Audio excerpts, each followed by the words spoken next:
It's an election year, and I'd like to talk about some of the economic policies that are being debated right now and really illustrate my point of concern with a story that happened to me. When I was 19, 20 years old, I was living in Portugal. And at the end of my 2 year stay in Portugal, my parents came over from the United States to pick me up. So we had the opportunity to travel around Europe from Portugal. We visited Paris. We went up to Scandinavia, where my mother's ancestors are from. And then we had a chance to stop in at Russia, St. Petersburg.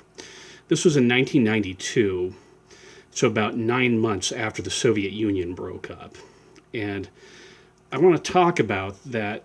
There's these policy ideas coming out where we need to have the government, the federal government, regulate, control, distribute wealth. And I find this troubling because of the things that I saw in Russia when I visited Russia in 1992. So this was after the 75 years of living under the Marxist ideology, where you have the state control everything, the centralized government issues commands, etc. Grew up in California in the United States, and I visited Canada, both which operate under the systems of Adam Smith, and then I had a chance to visit Russia, which operated under the economic ideas of Karl Marx. And something happened that I'll never forget. We heard on the news that there's going to be a bread shortage, and so we, with our host family, went to the bread store in St. Petersburg, Leningrad, when I was a kid. So we go to the bread store.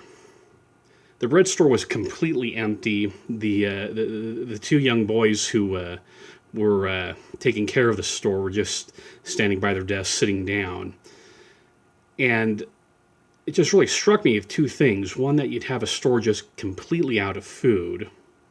That only happens in the United States when we have hurricanes or some other natural disaster. But the second thing is they didn't have a cash register. They were using an abacus.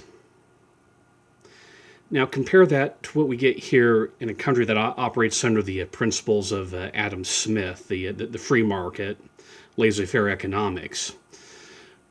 And we have these cash registers that are digital, that scan you, that take credit cards, debit cards. They even talk to you. And compare that with someone using an abacus. And that just took home to me the problems that we have a centralized economy. It slows down progress. It doesn't increase progress. Now, I understand the desire to help people out comes from a good source in your heart, that you want to make sure that you want to help people out, and you have a lot of people living in luxury. But when you try and do this, it just never works out. And there's sometimes an argument that goes along like this, that, well, if you had different people running the system, would it actually work? I don't buy that. And the reason why is that the Russians are great people. Leo Tolstoy, Tchaikovsky, Andrei Sakharov, the Russian ballet. These are not dumb people. These are very intelligent people. Certainly they're better astronauts than we are. And if you're trying, you just can't convince me that a Russian could not make the system work. Yeah, there's sort of a fatalistic attitude, and I understand the history of Ivan the Terrible and Peter the Great and what happened under the Soviets with the various communist leaders.